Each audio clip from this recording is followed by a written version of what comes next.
Welcome back to Amazingly Average review of Scream Season 2. My name is John, and I'm kind of disappointed that one of my major theories was disproven in this episode. Before we dig into anything, I just want to take a look at some of the new characters that we met. We met Karen Long, who was Emma Duvall's new psych teacher. Haley Myers is the name of the girl that pranked Audrey in the movie theater. She's probably going to be a recurring character, as hinted at by montages, and she seems to have a vengeance against Audrey for getting off the hook for stabbing that one kid. Zoe Vaughn is the name of some brainy kid in the psych class, and she's apparently one of Emma's friends from before all this stuff happened. Gustavo Acosta is the new sheriff's son, and he's also a horror film fanatic as well as this really morbid sketch artist. Sheriff Miguel Acosta is the new sheriff, and he's kind of like the good cop, whereas Sheriff Hudson was kind of like the bad cop. And there was a guest star, Lily Pons, who was a Vine star, and she was killed in the movie within the TV show at the beginning of the episode. This episode was called I Know What You Did Last Summer. If you don't know this movie, it's a Jennifer Love Hewitt movie that has a sequel, and then there's like a third sequel, but it doesn't have anything to do with the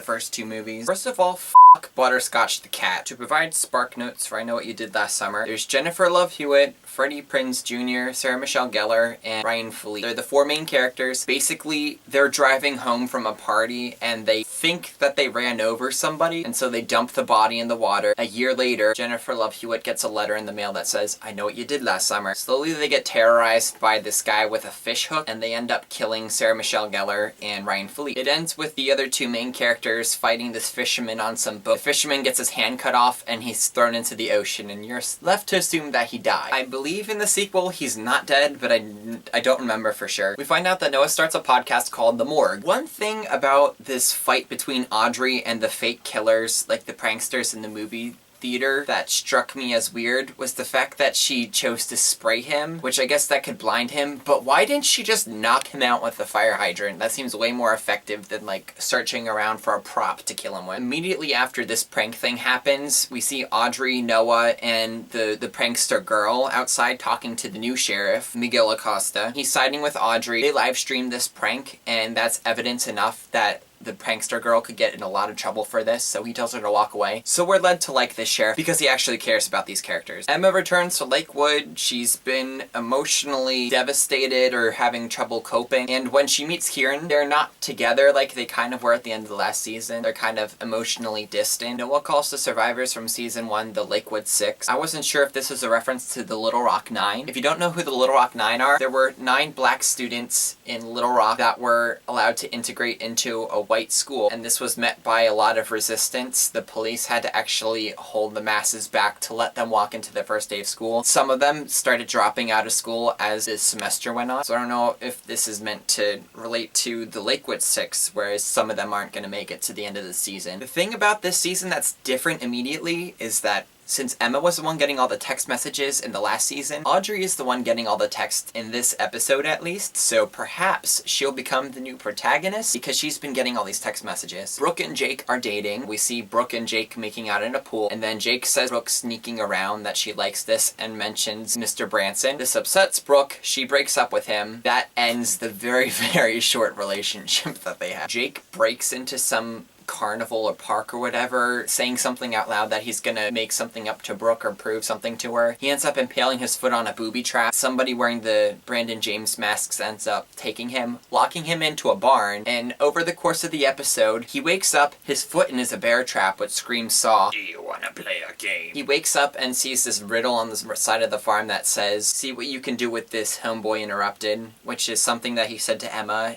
in the very first couple minutes of the episode. They really emphasized the stab wounds in this season. We see Jake's very prominently when he's in the pool from when he got stabbed in the bowling alley. Emma and Kieran start making out. He was kind of feeling her stomach as they're making out, and he presses against one of her wounds by mistake, which causes her to gasp, and then she spends some time in the mirror looking at them. They're really emphasizing these stab wounds, so I don't know if this is a reference to them opening old wounds to move forward with this season. Emma has this sepia-tone dream of seeing a little girl at a pig farm grinding up pig guts. The attacks with Jake are very similar to the ones with Ryan Philippe in the I Know What You Did Last Summer movie. Basically, in I Know What You Did Last Summer, Ryan Philippe ends up getting almost run over by the killer at one point. The killer stands over him, doesn't kill him, he wakes up, he reunites with his friends, and then he gets killed later. So it's kind of like a sucker punch where they make you think that he's fine and then they end up killing him anyway. Emma in this episode was very much emotions. She was very unstable. She was having an argument with her mom. She also has a flashback to this breakdown that which she had. This breakdown is why she left the school. Zoe said a particularly interesting line in the psych class. Dreams are the garbage disposal of the psyche. True. Gustavo, the kid who sits in the back, I called him Creeper McGee the second I saw him. You see that he's kind of doodling in the back, looking at all the characters during the psych class, and then when the camera pans to let you see his computer screen, it's a really talented sketch on a touch screen, but it's a sketch of Emma with a bunch of like gory wounds. There's a commercial break with the hashtag Scream Selfie Contest, which I affectionately called Barf Express. Choo choo! It was kind of lame. At one point, Noah connects Audrey with Piper as an accomplice as a theory that the pranksters have for texting Audrey, and Audrey is sweating. Audrey goes to the bathroom and she sees photocopies of all the letters that she exchanged with Piper. This town needs to learn a lesson. We're outcasts, etc. Emma's goal in this episode is not to get